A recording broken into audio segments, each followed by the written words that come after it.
धीरे धीरे उसका स्ट्रगल भी रंग ला रहा था और उसे काम मिलने लगा था। अब पूरा परिवार उसके लिए खुश था कि वो जो करना चाह रही थी उसमें उसे सफलता मिलनी शुरू हो गई थी। फिर जब रेखा जी का कॉल आया तो पंडित जी उनकी बातें सुनकर हैरान रह गए। रेखा जी ने बताया कि पता नहीं किससे इंप्रेस होकर या किसी की एडवाइस मानकर शिविका ने डाइटिंग शुरू कर दी। खुद को पतला करने के लिए उसने बहुत कम खाना शुरू कर दिया, उस पर वर्कआउट अलग से। मुंबई में वो पीजी लेकर रहती थी और पीजी वालों को कहां फर्क पड़ता है कि उनके यहां रहने वाले ठीक से खाते पीते हैं भी या नहीं। घर तो वो बहुत टाइम से नहीं आई थी, लेकिन जब उसके पेरेंट्स यानी कि रेखा जी के बेटे बहू ने उसकी हालत वीडियो कॉल पर देखी तो उनके होश उड़ गए। डाइटिंग के नाम पर उसने अपना बुरा हाल कर लिया था। आंखों के नीचे डार्क सर्कल्स बन गए थे और शक्ल भी ऐसी हो गई थी जैसे अंदर से बहुत कमजोर हो। उसके पेरेंट्स तुरंत मुंबई भागे और जिद करके उसे वापस ले आए। यहां लाकर जब उसके टेस्ट करवाए गए तो पता चला कि वो न सिर्फ अनीमिक हो गई है बल्कि उसके शरीर में कैल्शियम और विटामिन B12 जैसे जरूरी विटामिन भी कम हो गए हैं और बहुत ज्यादा कम हो गए हैं। डॉक्टर ने सप्लीमेंट्स तो लिखे, लेकिन साथ ही यह भी कहा कि बिना प्रॉपर डाइट के उसकी रिकवरी मुश्किल है। अब शिविका दोबारा से मुंबई जाने की जिद कर रही है और फैमिली को डाउट है कि वो वहां जाकर फिर वही डाइट प्लान शुरू कर देगी।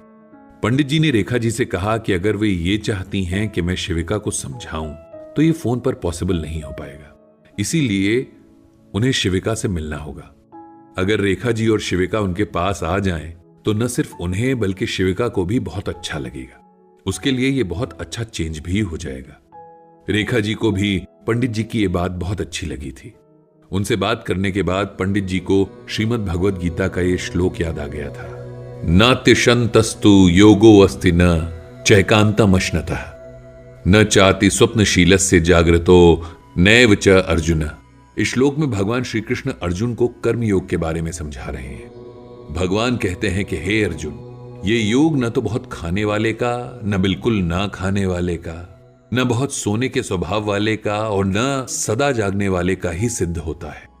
भगवान यहां हर काम में बैलेंस की बात करते हैं, क्योंकि शरीर ही हर काम के लिए मीडियम का काम करता है, तो उसे हर चीज में बैलेंस चाहिए होता है, तभी काम पूरे होते हैं।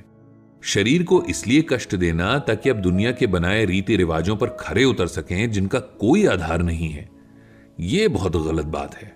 शरीर से मोह न रखते हुए भी हमें इसका ख्याल रखना सीखना चाहिए ताकि हम वो कर सकें जिसके लिए हमारा जन्म हुआ है। पंडित जी ने सोचा कि जब शिविका अपनी दादी यानी रेखा जी के साथ उनके पास आएगी तब उसे ये सब बातें समझाएंगे और उन्हें पूरी उम्मीद है कि वो समझ भी जाएगी। पंडित जी ने भगवान श्री कृष्ण से सबको सद्बुद्धि देने की प्रार्थना की।